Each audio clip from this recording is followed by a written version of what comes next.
Hello बच्चों, कैसे हैं आप। आज फिर से मैं अगली वीडियो के साथ उपस्थित हूं। आज की इस वीडियो सेशन पर हम पढ़ने वाले हैं इलेक्ट्रॉनिक विन्यास से ही रिलेटेड अगले टॉपिक परमाणु आयनों के इलेक्ट्रॉनिक विन्यास के बारे में। ठीक मीन्स अगर आप परमाणुओं के इलेक्ट्रॉनिक विन्यास बनाने पिछले वीडियो में सीख चुके हैं तो आज हम आयनों के इलेक्ट्रॉनिक विन्यास बनाना सीखेंगे। अब किसी आयन की बात करें कि आयन क्या है या कहें परमाणु आयन क्या है, तो आयन की बात करते हैं अगर, तो आयन हमारे दो प्रकार के होते हैं। ठीक, एक हमारा होता है पॉजिटिव और एक होता है नेगेटिव, मीन्स धन आयन और ऋण आयन। अब धन आयन और ऋण आयन कैसे किसी परमाणु के द्वारा बनते हैं, पहले वो जानना जरूरी है।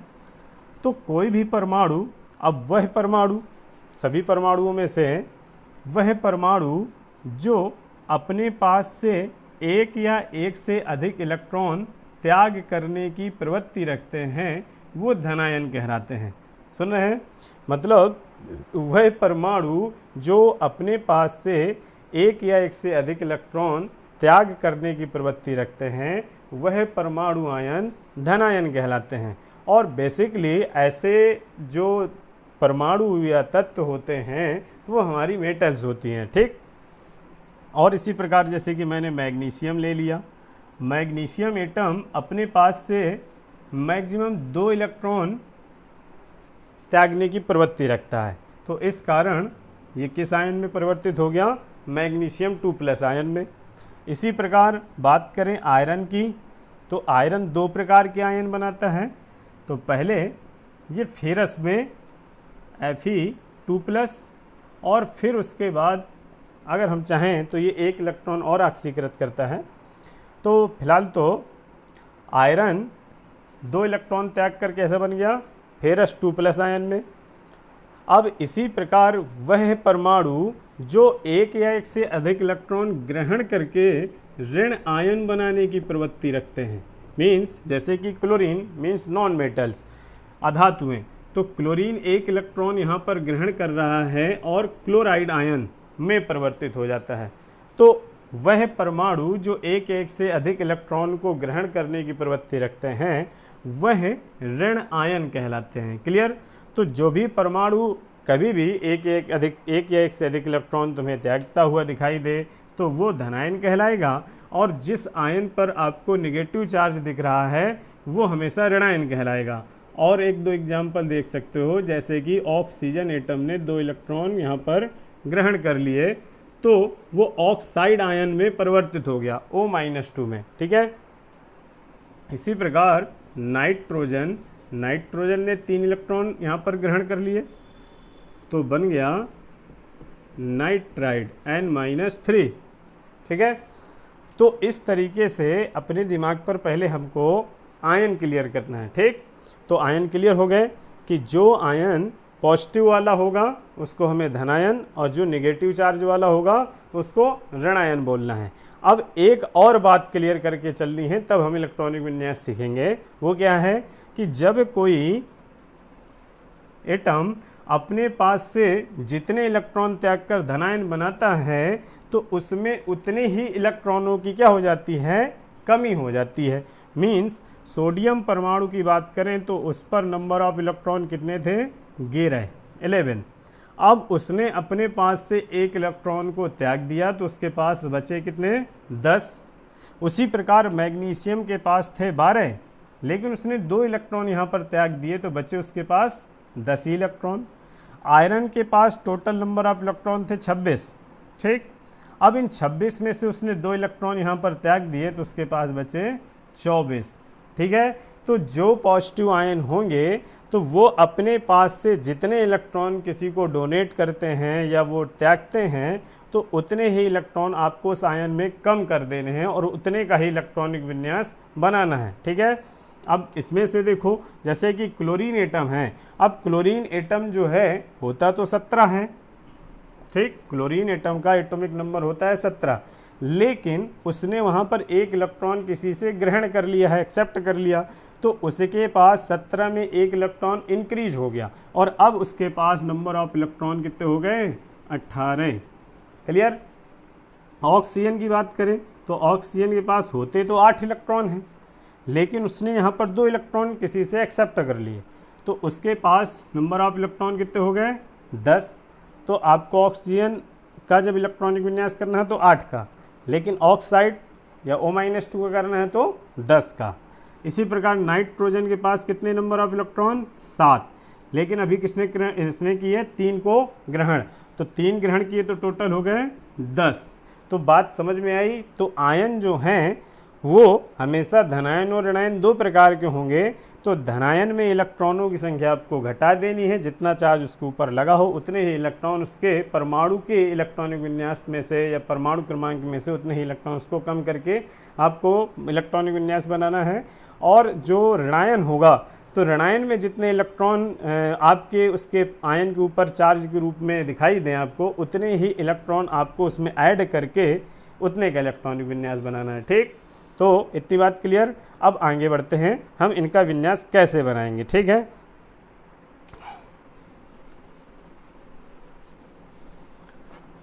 तो बात करें आयनों के इलेक्ट्रॉनिक विन्यास की, तो सबसे पहले जैसे कि मैंने ले लिया Na+ ही, अभी Na+।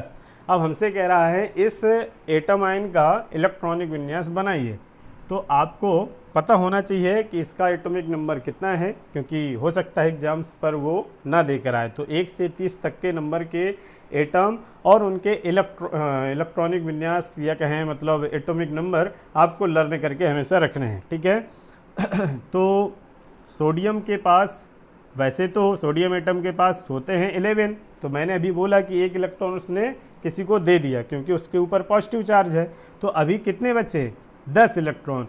तो आपको इसमें 11 इलेक्ट्रॉन नहीं भरने, बल्कि 10 इलेक्ट्रॉन 1s2 2s2 2p6, समझ रहे हो, 2 2 4 6 10। लेकिन सोडियम एटम की बात करें तो सोडियम एटम का एटॉमिक नंबर था वो था 11, लेकिन इसने 1 इलेक्ट्रॉन यहाँ पर त्यागा तो बचे 10 का विन्यास कर दिया। इसी प्रकार अगर हमने ले लिया बेरिलियम Be2+, अब बेरिलियम एटम की बात करें तो उसका एटॉमिक नंबर होता है 4। ठीक, अब इसकी कॉन्फ़िगरेशन करनी है तो कितने की करेंगे, 4 की? बिल्कुल नहीं, 2 की, क्योंकि 4 में से उसने 2 इलेक्ट्रॉन किसी को डोनेट कर दिए हैं, तो बचे उसके पास केवल 2 ही इलेक्ट्रॉन, 1s2 2s2 जो इसका था वहाँ से इलेक्ट्रॉन इसने किसी को दे दिए, तो वहाँ पर हो गया 0, तो 1s2। इसी प्रकार अगर और ऊपर चलें कि हमने ले लिया जैसे कि सल्फर ऋणायन हो जाएगा, चलो पॉजिटिव ही एक और देख लेते हैं। जैसे कि हमने ले लिया मैग्नीशियम 2+ Mg12 का। अब मैग्नीशियम होता 12 है, लेकिन हमें बनाना मैग्नीशियम 2+ है, तो कैसे? तो आप जो है कितने का बनाओगे, 10 का, 1s2 2s2 2p6 हो गया 10, 12 का नहीं बनाना हमको, क्लियर? तो इस तरीके से ये बना सकते हो। तो ज़्यादातर तो 20 तक के विन्यास में आपको पॉजिटिव आयन में कभी भी प्रॉब्लम्स क्रिएट नहीं होने वाली हैं, लेकिन जैसे ही आप 21 से 30 पे आओगे बेसिकली डी ब्लॉक की श्रेणी पर, फर्स्ट श्रेणी पर, तो वहाँ पर बच्चों को बहुत सी क्लियर जानकारी न होने पर प्रॉब्लम्स क्रिएट होती हैं। अक्सर वहाँ पर बच्चे उनके विन्यास गलत कर देते हैं। तो आप देख सकते हो, मैं एक एग्जांपल से पहले स्टार्टअप देता हूँ। जैसे कि हमने ले लिया आयरन Fe2+, ठीक है। अब आयरन एटम की बात करें तो आयरन एटम का नंबर ऑफ एटॉमिक नंबर है 26। तो मैंने जैसे कहा था कि 26 है, तो 2 इलेक्ट्रॉन आपने इस पे से माइनस किए तो बचे आपके 24। तो आपने बना दिया 1s2 2s2 2p6 3s2 3p6 4s2 3d4, 2 2 4 6 10 2 12 6 18 2 20 4 24। ठीक, ऐसा आपने कर दिया। तो ऐसा कर दिया तो आपने बिल्कुल गलत कर दिया, ठीक, क्योंकि आपने 2 इलेक्ट्रॉन घटाने थे, आपने तो 2 इलेक्ट्रॉन घटा दिए, ठीक। 3d6 था तो 3d6 में आपने 2 माइनस कर दिए, लेकिन आपने वहाँ पर क्या बड़ी गलती की कि इस एटम में से जो इसका आउटर सेल था, मीन्स जैसे कि हम देखें तो आयरन पर 4 सेल हैं, एक हो गया हमारा पहला, दूसरा, तीसरा और ये चौथा। तो इस चौथे सेल को अगर देखें तो सबसे बाहर का जो सेल है, आउटर सेल है, तो वो कौन है यहाँ पर? हमारा चौथा कोष, मीन्स के, एल, एम और एन। एन यहाँ पर हमारा आउटर सेल है। तो जब भी इलेक्ट्रॉन किसी एटम से बाहर जाते हैं तो वो अंदर से नहीं जाएंगे बल्कि बाहर वाले कोष से जाएंगे। तो अगर आपने 3D से इलेक्ट्रॉन को निकाला तो आपका वहाँ पर ये इलेक्ट्रॉनिक विन्यास बिल्कुल रॉन्ग हो जाएगा। और यही गलती बच्चे 21 से 30 के विन्यास में अक्सर कर देते हैं। वो जाकर सीधे बाद वाली कक्षक से ही या उपकोष से इलेक्ट्रॉन को सीधे माइनस कर देते हैं जितने वहाँ पर पॉजिटिव चार्ज होते हैं। लेकिन वहाँ पर आपको ये याद रखना है कि आपको बाद वाली सेल, सब सेल को नहीं देखनी, बल्कि वहाँ पर सबसे बाह्य कोष को देखना है कि आपका बाह्य कोष वहाँ पर बाद में कौन है। तो यहाँ पर सबसे बड़ा कोष कौन सा है? चौथा, मीन्स बाह्य कोष है यहाँ पर 4s। तो आपको यहाँ से इलेक्ट्रॉन ना निकाल कर यहाँ से इलेक्ट्रॉन निकाल ले हैं, ठीक है। तो यही मैं बोल रहा था कि 21 से 30 के बेसिकली पेपर में इलेक्ट्रॉनिक विन्यास आयन के अगर आते हैं तो 21 से 30 से इसलिए ज़्यादा आते हैं। तो आप इसका सही इलेक्ट्रॉनिक विन्यास कुछ इस तरीके से करोगे, 1s, 2s2, 2p6, 3s2, 3p6 और 4s आप दिखाना चाहते हो तो शून्य करके 3d6 कर सकते हो, या फिर अगर ऐसा नहीं करना चाहते हो तो ऐसा कर सकते हो 1s2, 2s2, 2p6, 3s2, 3p6 और 4s आप नहीं भी लिखोगे 3d6। तो ये वाला और ये वाला आप दोनों में से कोई भी पैटर्न करके आते हो, दोनों ही यहाँ पर सही हैं, लेकिन ऊपर वाले पैटर्न को बिल्कुल रॉन्ग कहा जाएगा, ठीक है। एक एग्जांपल और कर लेते हैं 21 से 30 के ही बीच। जैसे कि अगला ले लिया हमने Zn2+। अब Zn का एटॉमिक नंबर होता है 30, तो आप कितने का बनाने वाले हो? 28 का, ठीक। अब 28 का अगर आपने कुछ सोचा ना सोचा, ले बस सीधे विन्यास बना दिया अगर, तो फिर वो भी ऐसे ही गलत होने वाला है। तो देखना, मैं तुम्हें फिर से दिखाता हूँ, 1s2, 2s2, 2p6 बेसिकली ज़्यादातर जैसे स्टूडेंट्स करते हैं तो कुछ इस तरीके से 3s2, 3p6, 4s2 and 3d8 ऐसा कर देते हैं। 28 का बनाना था, 2, 2, 4, 6, 10, 2, 12, 6, 18, 2, 20, 8, 28 हो गए।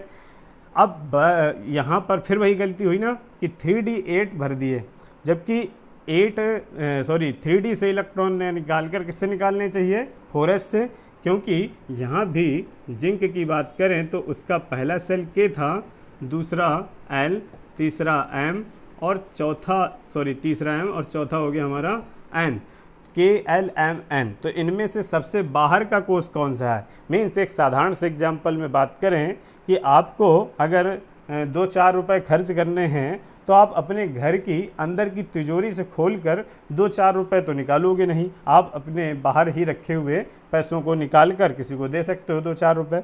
तो उसी प्रकार यहाँ पर भी अगर आपको इलेक्ट्रॉन निकालने हैं तो किसी परमाणु के आप सीधे अंदर की कक्षाओं में इंटर करके उन इलेक्ट्रॉनों को नहीं निकाल सकते हो, या कहें कि परमाणु अपने अंदर की कक्षा से इलेक्ट्रॉनों को नहीं देगा, क्योंकि उसका स्थायित्व वहाँ पर, उसकी स्टेबिलिटी जो है कम हो जाती है। तो इसलिए जब भी वो इलेक्ट्रॉन देगा तो सबसे पहले आउटर सेल से, मीन्स अपने यहाँ से वो इलेक्ट्रॉन सबसे पहले निकालेगा। तो उसके एन सेल में कितने इलेक्ट्रॉन थे हमारे? 2 इलेक्ट्रॉन थे 4s में, और 3d में 8 इलेक्ट्रॉन थे हमारे, ठीक है ना। 8 इलेक्ट्रॉन यहाँ पर, 2 इलेक्ट्रॉन यहाँ पर थे। तो वो इनसे 3d में 8 में यही टोटल 18 इलेक्ट्रॉन थे यहाँ पर, 18 इलेक्ट्रॉन इसमें, 2, 6, 8 और 10, 18 थे। तो बात करें तो अब इसका सही विन्यास क्या होगा?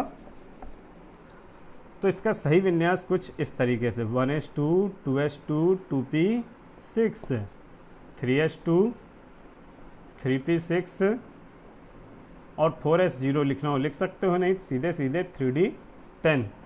ठीक, 2 2 4 6 10 2 12 6 18 और 10 28। ठीक है, तो ये वाला विन्यास हमारा आयन का सही होगा।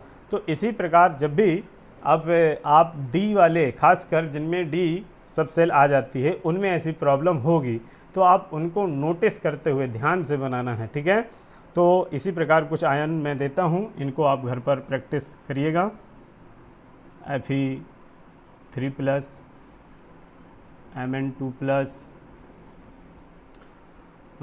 टाइटेनियम 3+, इनके इलेक्ट्रॉनिक विन्यास पॉजिटिव के करके देखिएगा। ठीक, अब बारी है हमारे नेगेटिव आयन की जानने की, उनके विन्यास कैसे बनाएंगे। तो इलेक्ट्रॉनिक विन्यास में से नेगेटिव आयन के विन्यास बनाने में आपको ज़्यादा प्रॉब्लम लगभग नहीं होने वाली, पॉजिटिव में ऐसी प्रॉब्लम्स ज़्यादा आती हैं। तो जैसे कि हमने पहला एक छोटा सा आयन ले लिया H- हाइड्राइड आयन। ठीक, चूँकि हाइड्रोजन पॉजिटिव और नेगेटिव दोनों ही प्रकार के आयन बनाता है। तो हाइड्रोजन एटम की बात करें तो उसका एटॉमिक नंबर होता है 1। अब चूंकि उसने यहाँ पर एक इलेक्ट्रॉन किसी से एक्सेप्ट करा है तो उसके पास नंबर ऑफ इलेक्ट्रॉन हो गए H- पर 2, तो हम विन्यास बना देंगे 1s2। इसी प्रकार अगर हम बात करें O-2 ऑक्साइड की, तो ऑक्सीजन एटम पर थे इलेक्ट्रॉनों की संख्या 8, लेकिन हमें बनानी कितनी है, 8 और 2 10, तो 10 के विन्यास बना दोगे 1s2 2s2 2p6। क्लियर। इसी प्रकार और आगे जाएं, जैसे कि हमने ले लिया S-2 sulphide ion, sulphur atom का नंबर है, एटॉमिक नंबर है 16। अब इसकी कॉन्फ़िगरेशन करो तो 1s2 2s2 2p6 3s2 3p6। ठीक, 2 2 4 6 10 2 12 6 18। ठीक है, 16 के प्लस 2 जोड़े 18 हो गए। और एक ठो देख लेते हैं, जैसे कि हमने ले लिया, कौन सा ले लें अब, जैसे कि फास्फाइड आयन ले लिया P-3। ठीक है, अब फास्फोरस की अगर बात करें एटॉमिक नंबर होती है 15। ठीक, अब 15 है इसके पास, तो कितने का बनाओगे, 18 का।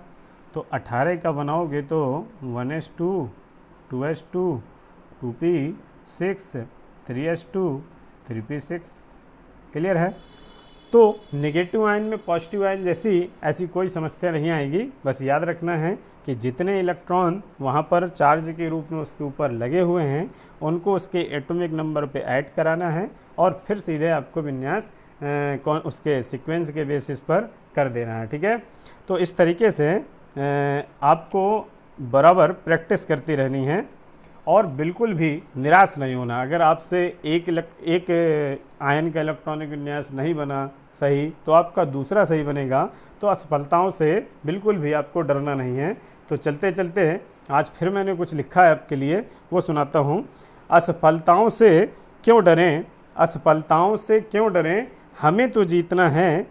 और लक्ष्य कितना भी दूर हो, लक्ष्य कितना भी दूर हो, हमें तो आगे निरंतर बढ़ना है, हमें तो निरंतर आगे बढ़ना है। इस उम्मीद को लेते हुए आप निरंतर आगे बढ़ते रहें और कुछ ना कुछ जीवन में सीखते रहें और अच्छा सीखते रहें। आपसे फिर अगले वीडियो पर मिलता हूँ। बाय।